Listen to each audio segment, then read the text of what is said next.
Kalau mau kaya jangan jadi petani, tapi jadi petani itu pasti bisa jadi kaya. Kalau dibilang kenapa mau ke pertanian, kebetulan kuliah di jurusan agribisnis. Jadi apa tidak mencoba, dan akhirnya keenaan di dunia pertanian gitu. Kenapa? Karena peluang ini nggak banyak yang ngejar.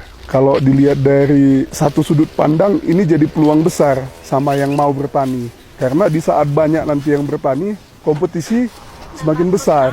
Sebenarnya kalau kompetisi besar, keinginan untuk maju lebih besar.